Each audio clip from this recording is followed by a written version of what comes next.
right, welcome. Today I'm going to talk about a research project that I conducted jointly with ThinkReservations. Right. My name is Chris Anderson. I'm a professor at the Cornell School of Hotel Administration, and I'm also a ThinkReservations client as I own a 10-room historic inn in Ithaca, New York. And so to put things in context, right, when we talk about the Google Hotel ads and its sort of role on driving demand, we need to think about kind of where we are at in online travel.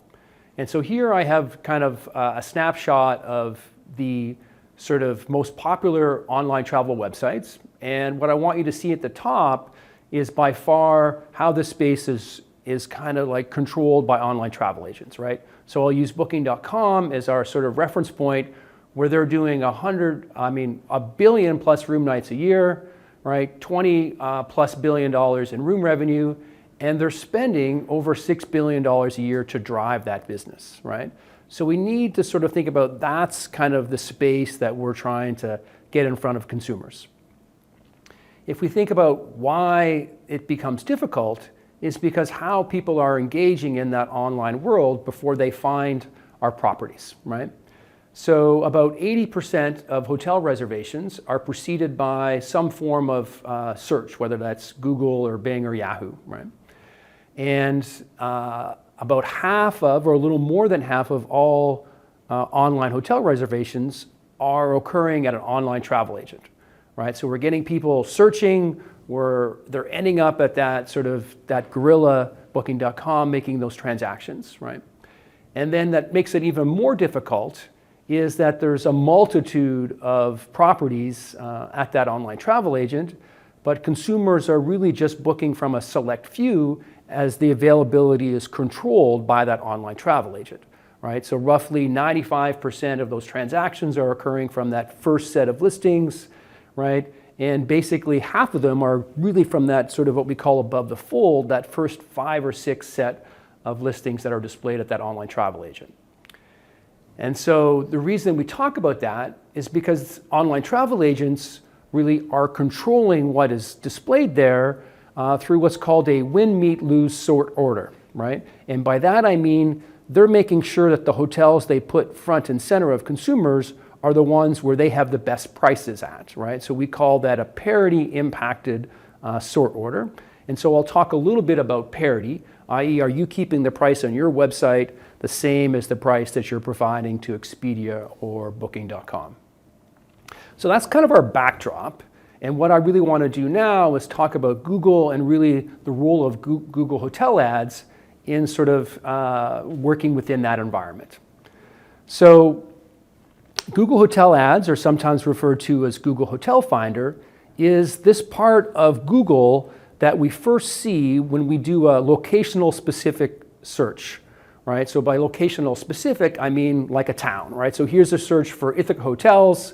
And the first thing I see is this sort of OTA-like display that comes up at Google, where it's got a map, it's got sort of prices, and it's got a listing of individual hotels, right? And so this is what we refer to as Google Hotel Finder, or in the context today when we talk about advertising, Google Hotel Ads. And so Google Hotel Finder has been around for over a decade. It really kind of started this inertia back in 2008, where Microsoft bought this company called Faircast, and they relaunched their search engine, and that's when Microsoft launched Bing. And Bing was really successful in taking some travel-related search traffic from Google. As a result of that, then Google sort of made a series of moves. One of those was acquiring a company called ITA Software, and they launched a product called Google Flights, right? So a lot of us today sort of go to Google when we're looking for flights, right? That's because of that sort of ITA software integration, which is really pivotal at sort of getting us the best prices for sort of the most convenient flights. Shortly after Google launched that flights product, it sort of launched its hotel product, right? And then, as always with Google, they're sort of going through these iterations. And one of these iterations happened after they bought this company called Room 77, which was sort of an OTA kind of like Expedia and Booking.com. And then Google for a while played around with the idea of basically book on Google, right? So they've gone through this sort of decade of iterations of this product, right? The most recent sort of iteration happened in 2021, where Google all of a sudden made this sort of Google Hotel Finder not just a pay-for-play model, where now as a hotelier, I could provide direct booking links to my website for free. And really that's what we want to talk about today, is this last sort of innovation where Google now is going to provide prices and links to places to transact for your property. And those links are going to go obviously to Expedia and Booking, but more importantly, they're going to go to your website. And we're going to talk about the role of those links in driving traffic to your website and what you can do to take advantage of that. So let's look at a classic sort of dive from Google Hotel Finder, right? So I've done my Ithaca Hotel search, right? Up comes that sort of map and that list of hotels. And here I click on Statler Hotel, right? Statler Hotel is our campus hotel at Cornell University, right? When I click on Statler Hotel, I get this display here on the right, which basically has a series of booking links and prices. And then I've sort of highlighted two sections here, one called Sponsored and one called All Options, right? And as you sort of can infer, the Sponsored is pay, right? And the All Option is free. And you'll notice here that we have a series of booking links with prices for typically almost always we're going to have our OTA partners and that sponsored link, right? And in the All Options, they'll be there again. And now the question is, well, should you have your hotel link, in the free part at the bottom? Should you have it in the sponsored part? Should you have it in both? What's the role of that in generating demand for your property, right? So I'm going to talk about the top part is paid and the bottom part is free, right? And so what we did a couple of years ago is in concert with Richard and Think, we ran a rather robust experiment where we took 26 ThinkReservation partner properties and we ran what's called a switchback experiment, where over a period of 3 months, we cycled these hotels on and off of Google Hotel Finder.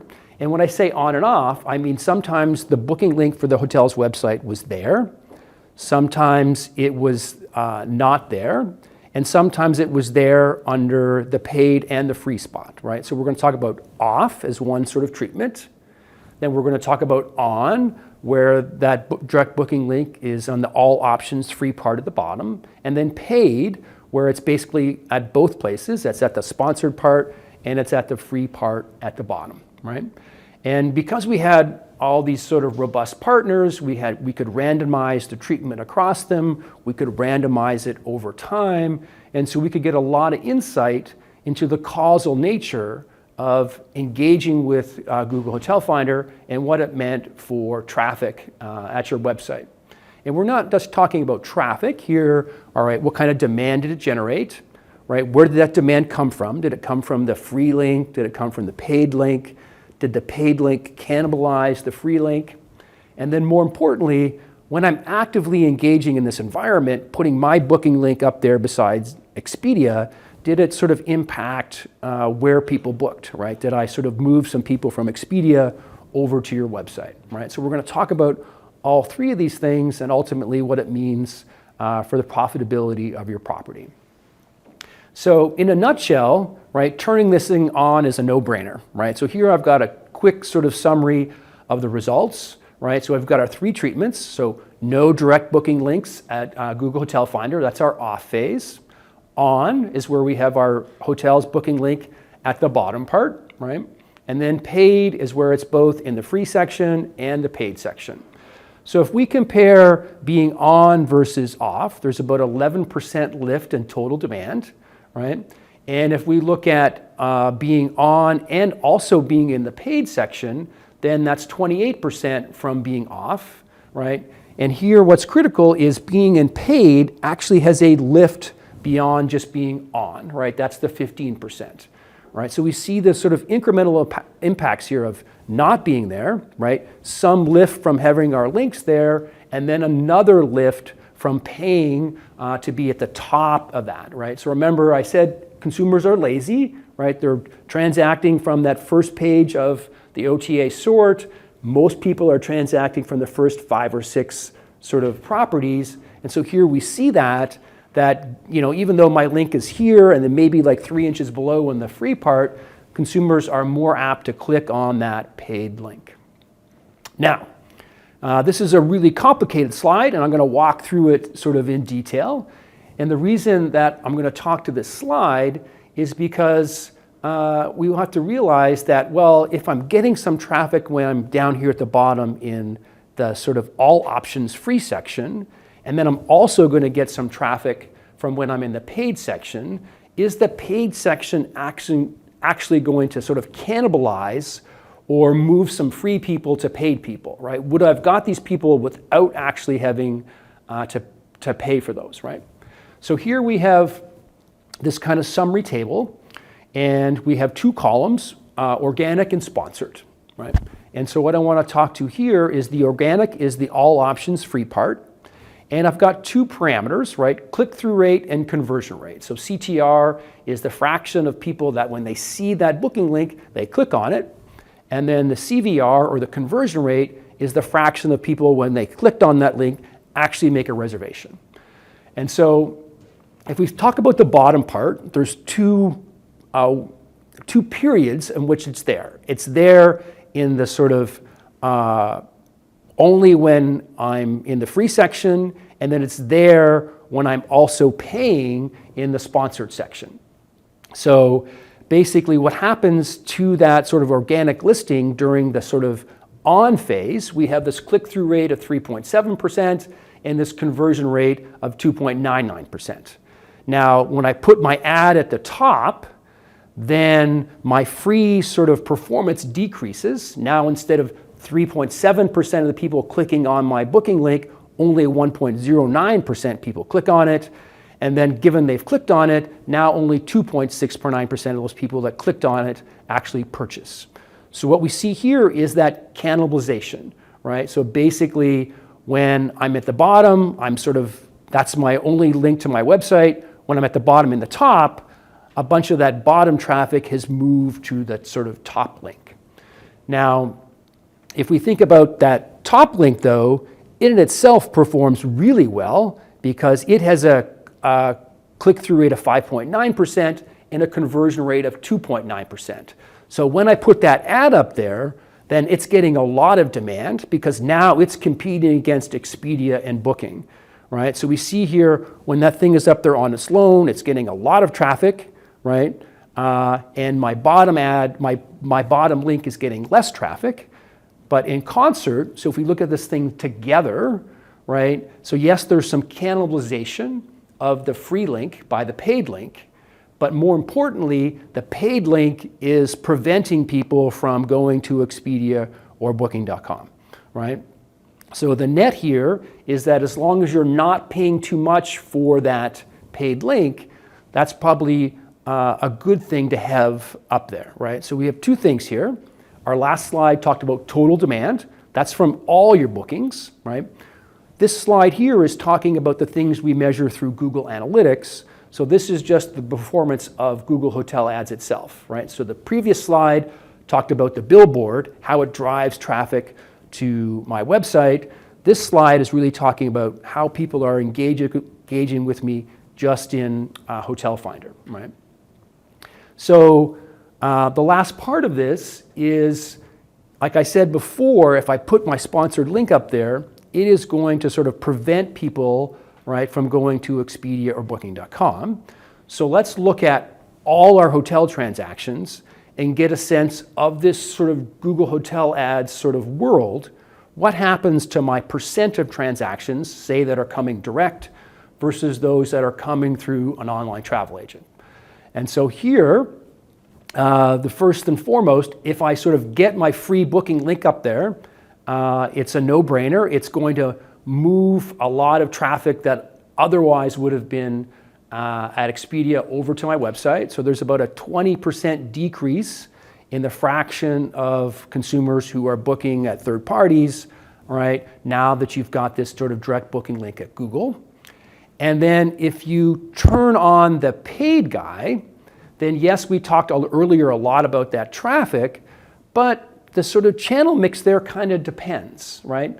And I say here, it depends on parity, right? So now you've got your booking link right beside Expedia's or bookings. And so now consumers can easily sort of compare your price to the price at your hotel at Expedia.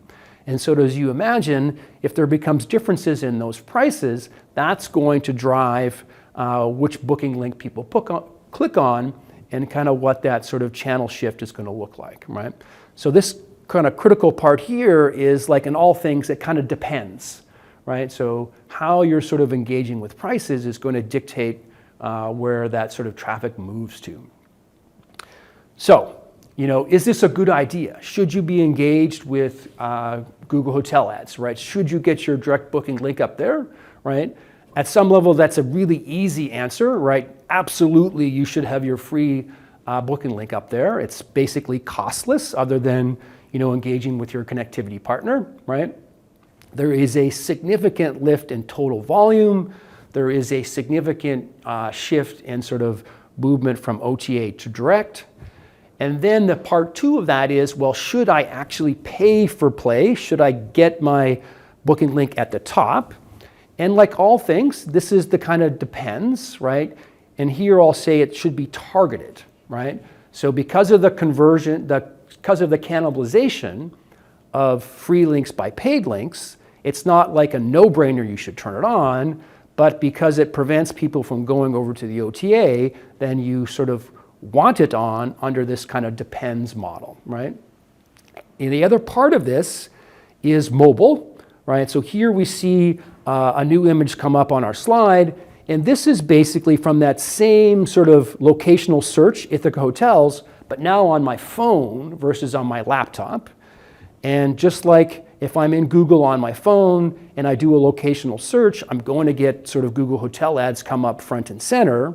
And what's more important now, when I look at this sort of phone display, it's limited inventory on your phone, all the consumer is going to see is that sponsored section, right? So if you get a lot of sort of business at your property that's happening sort of day of or really close to sort of arrival, then it's probably coming from people's phones versus from their laptop or their tablet. And so now you're probably going to want to actively be participating in that paid position, because you'll see here, they don't see the free link, they only see the paid link when they're on that sort of limited inventory of their phone, right?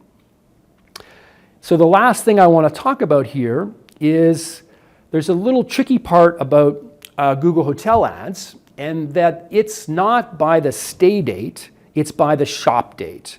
And by that I mean, you can't go into Google and say, all right, put my paid link up there, put it up there for somebody who wants to check in on December 7th and check out on December 9th, right? All you can tell Google is, all right, today is December 5th, put my link up there, and it's always going to be up there on December 5th, independent of when someone is looking to stay, right? So we call that sort of a shop date engagement versus a stay date engagement.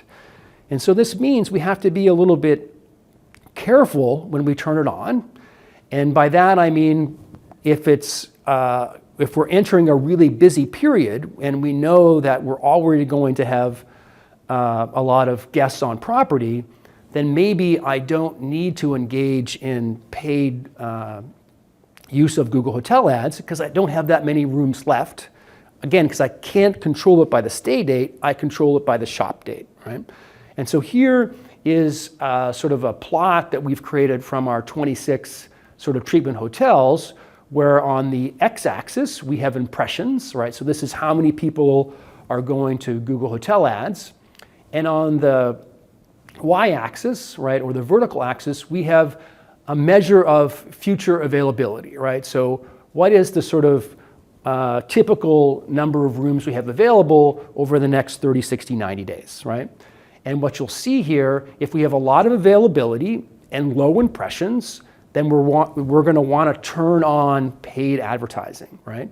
If that availability decreases, or if it's a lot of traffic coming into sort of Google, then we're probably going to want to just use on, right? So there's this kind of strategy space, right? And this will vary for every property. But again, if it's a high demand period and you don't have that many rooms left, then you can turn off Google Hotel Ads. You can turn it back on if traffic is starting to diminish and you have a lot of empty rooms, right? Now, remember I said paid has to be targeted, and part of this is what we'll call parity, right? So remember earlier I said the OTA is using this sort of parity specific sort, right? So if you give Expedia and Booking the same price as you post at your website, they're going to treat you nicely and they're going to give you prominent display at their websites. Now, if you say, wow, that cost me 18% commission, I'm going to put another $10 or $12 on top of my baseline price at ExpediaOrBooking.com, then obviously they're going to know that. And so they're probably not going to put you at the top of that sort of sort order. You might be down in spot 20 or spot 60 or even spot 260, depending upon the size of your market, right? And so how you engage with prices at your website versus the online travel agent is going to dictate kind of how much of a billboard you get from the OTA itself, right? So let's say that you always want to sort of keep your property visible at the online travel agent, so you're in parity, so you have the same price at your website as you do there.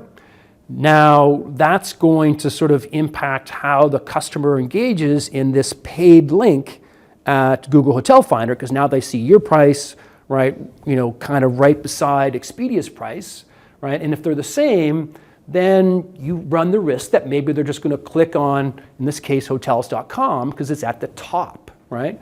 So how do I incentivize them to click a little bit on my property, a couple of spots down? Well, that could be price, right? And so here I talk about really using your connectivity partner, right? So you really using Think to sort of have some discounts, which are sort of really focused on direct bookers, right? So let's say, for example, we know that if somebody wants to stay 3 or more nights, they're more apt to book direct than versus an online travel agent.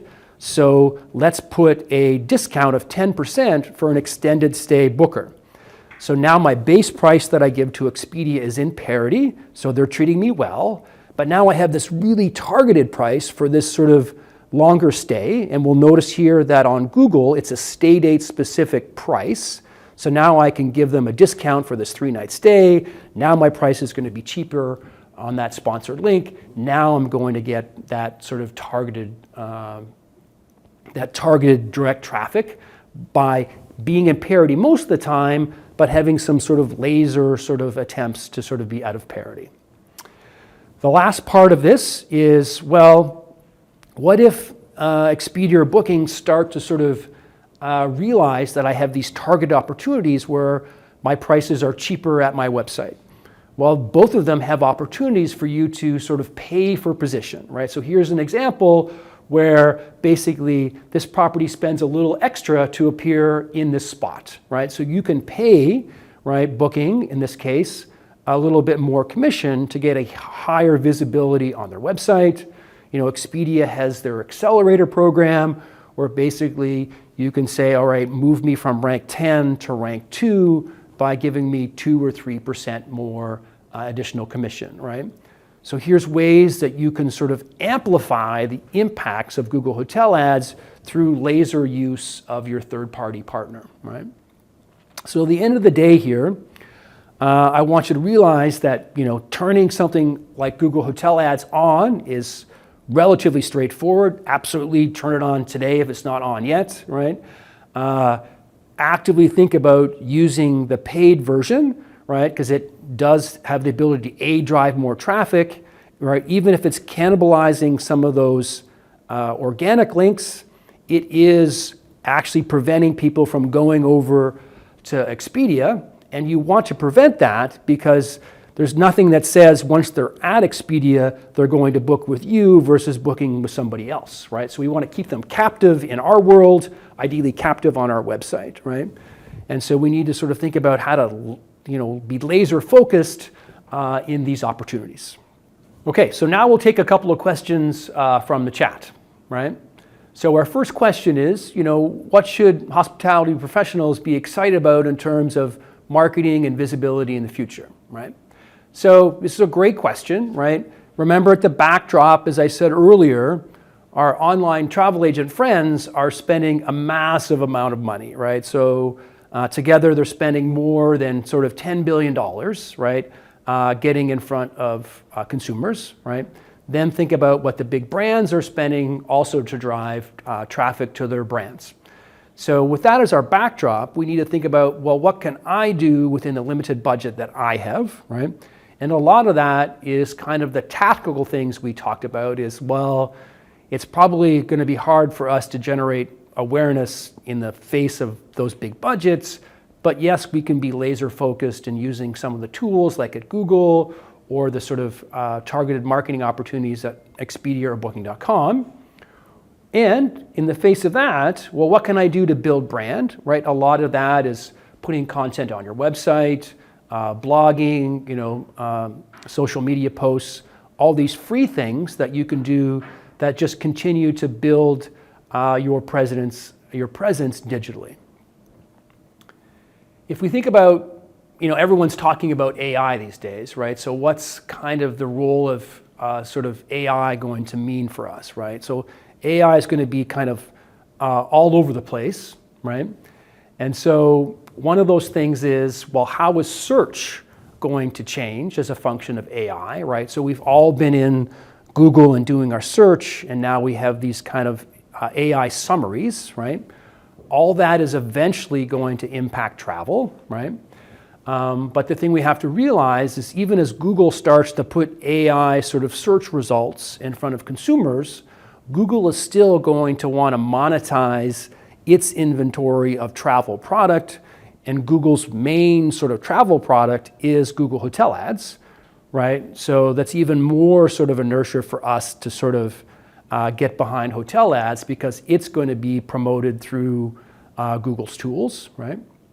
And then the other part about search is, well, how do I get discovered in an AI-driven search world, right? And part of that is trying to change your head around the difference between, search, 5 years ago versus search today, right? So 5 years ago, right, when I was searching for a hotel in Ithaca, I would literally just type in Ithaca hotels, right? Today, now I know that all this AI stuff is there. I can start to say I'm looking for a pet-friendly hotel in Ithaca that has free EV charging, right? So I have these complex sort of searches, right? AI is trying to find the answer to that complex search, right?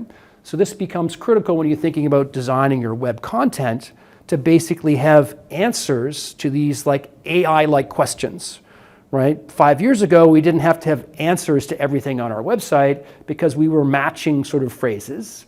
Today, we have to sort of keep in mind that we're matching questions, right? People are looking for detailed, very specific things they're looking for. They're looking for help from AI in traveling. We need to get that content on our website, right? So this is really the opportunity here. When we think about, yes, I want to create social content and blogs on my website, be using Instagram, all those sorts of things. I also want to be thinking about what people are potentially asking for and making sure I'm answering that on my website so I can be ready for things like AI-driven search. Thanks for your time.